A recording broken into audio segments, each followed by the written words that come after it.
48% తీసేస్తే ఇన్ని వందల మంది ఇన్ని కాలనీల ప్రెసిడెంట్లు మా భూములు 22A పెట్టారని ఇక్కడికి ఎందుకు వచ్చారు అని నేను అడుగుతా ఉన్నా.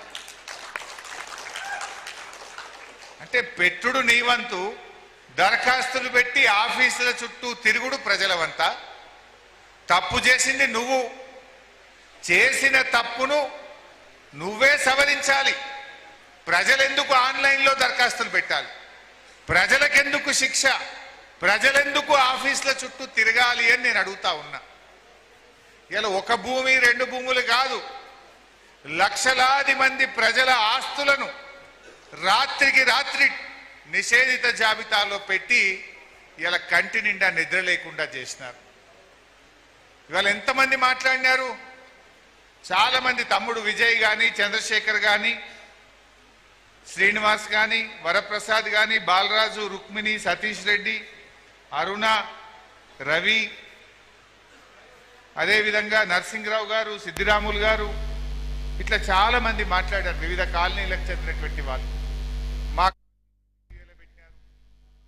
కాలనీ మొత్తం 22A పెట్టినారు.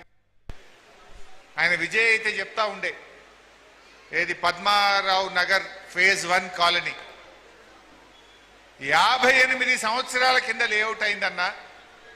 నేను సెకండ్ పర్చేజర్ను, ఇప్పుడు తీసుకుపోయి దాన్ని 22A పెట్టుడు ఇదేమి పిచ్చితనం, ఇదేం తుగ్లక్ చర్య అని చెప్పి పద్మారావు నగర్ చెందిన విజయ్ చెప్తా ఉన్నాడు. అట్లనే చంద్రశేఖర్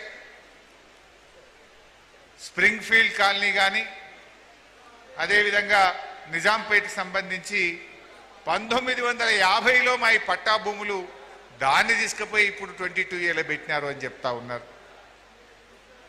చంద్రశేఖర్ ఇంకో మాట చెప్పిండు. Chandrashekar Mudiraj Springfield colony మహబూబ్ నగర్కి చెందిన ఒక కాంగ్రెస్ పార్టీ ఎమ్మెల్యే విల్లాకు 30,000, ప్లాటుకు 30,000 కలెక్ట్ చేస్తున్నాడు. ఆ పైసలు తీసుకపోతేనే గవర్నమెంట్లో పని అవుతుంది అని చెప్పి ఏజెంట్లు తిరుగుతున్నారన్న అని చెప్తున్నాడు. అంటే 22A వెట్టుడు, ముఖ్యమంత్రి గారి, పొంగిలేటి గారి ఏజెంట్లు ఇవాళ తిరుగుతున్నారు కాలనీల మీద పడి, గ్రామాల మీద పడి, మీరు డబ్బులు ఇయ్యండి, మీది 22Aకి తీసేస్తాము అంటున్నారు. నిన్న ఒక ఆయన తెలంగాణ భవన్కి వచ్చిండు, అమీన్పూర్ అనుకుంటా. మా భూమి ఎందుకు 22A పెట్టిండ్రు అని MRO దగ్గర పోయిండట. మాకు తెలియదు, ఆర్డీఓని అడుగుపో అన్నాడట. ఆర్డీఓ దగ్గర పోయిండట. నాకు తెలియదు, కలెక్టర్ని అడుగుపో అన్నాడట. కలెక్టర్ దగ్గర పోయిండట. ఇది నేను కాదు, గవర్నమెంట్ నిర్ణయం తీసుకున్నది, గవర్నమెంట్ని అడుగుపో అన్నాడట. బయటకు వచ్చినాక ఓ బ్రోకర్ కలిసిండట. ఇక చూడుబాయి ఒట్టిగా తీసేస్తారా? బర్రె పాలు ఉత్తగిస్తుంది, ఆ సొప్పేస్తేనే పాలు ఇస్తుంది, గదేందో చూసుకోపో అంటుండట. అంటే ఈ 22A వెనుక ఉన్న కథ ఏంటంటే కమిషన్లు దొబ్బుడు. ఇలా కేసీఆర్ గారు ముఖ్యమంత్రిగా ఉంటే ప్రజలు కేంద్రంగా కేసీఆర్ గారు పరిపాలన చేసినారు. ప్రజలకు ఏం కావాలి?